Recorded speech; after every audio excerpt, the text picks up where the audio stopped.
Hello, fellow Slicers. I'm Glenda, and I am one of the lucky winners of the First Seat Prize that was sponsored by Kane Miller Publishing on the Two Writing Teachers Slice of Life Story Challenge this year. So I thought that I would make a little video and tell you about the 3 books that I received on Friday, and give a shout out to Kane Miller. And thank you, Kane Miller, for sending these books. Boy, they came rapidly. I was so surprised when I heard the package land on my doorstep. So the first book I want to tell you about is this book, which is called What a Wonderful Word. And it is a collection of words that are non-translatable into English. And these are words found from all over the world.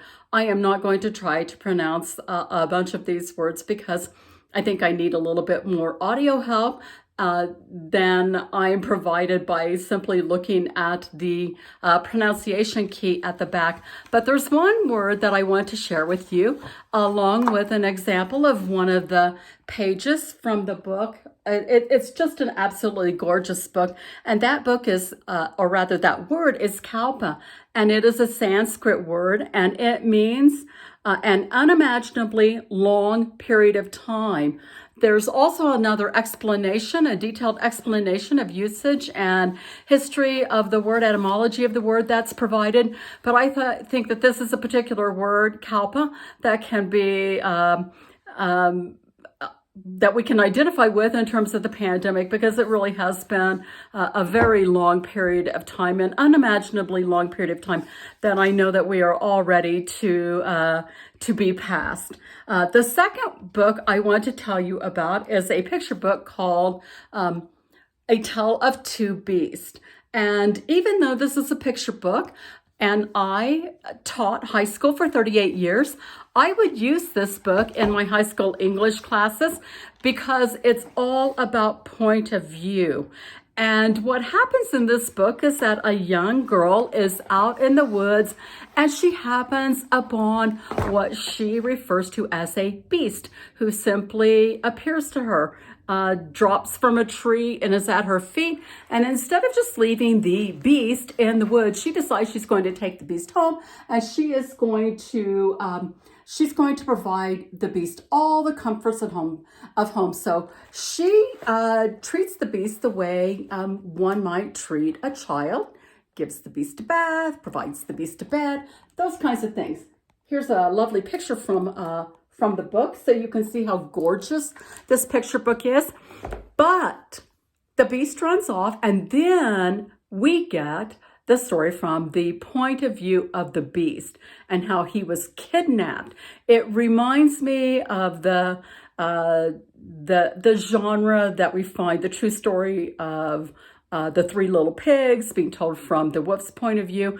Some of you may remember that book from back in the 1980s or early 90s, I believe. So A Tale of Two Beasts by Fiona Robertson is a wonderful picture book that really is a good teaching tool in high school classes.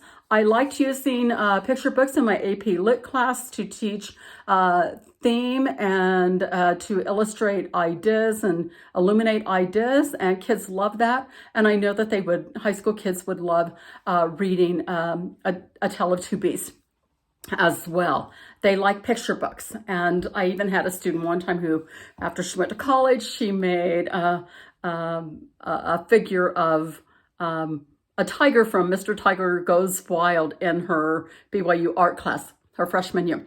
Then we have The Biggest Story, which is a wonderful, wonderful book that celebrates inclusion. It's by Sarah Coyle and Dan Taylor.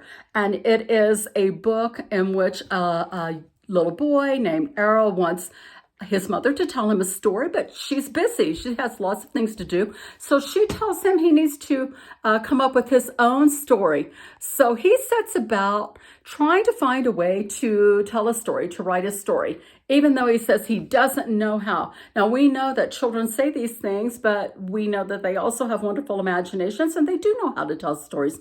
But he enlists help from all the animals, of course, in a picture book. But the subtext is all about how our stories need to be inclusive, that all the animals and all the humans, all the diverse voices have a place in our stories, and that when we find a place for all the stories or all the people to populate our stories, then we come up with the biggest and best story.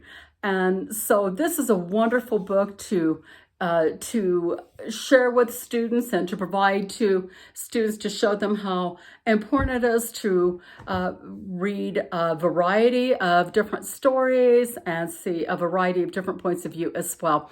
So I just want to thank two writing teachers for providing an opportunity for us to grow our writing, and to give another shout out to Kane Miller for helping to sponsor the Slice of Life Story Challenge.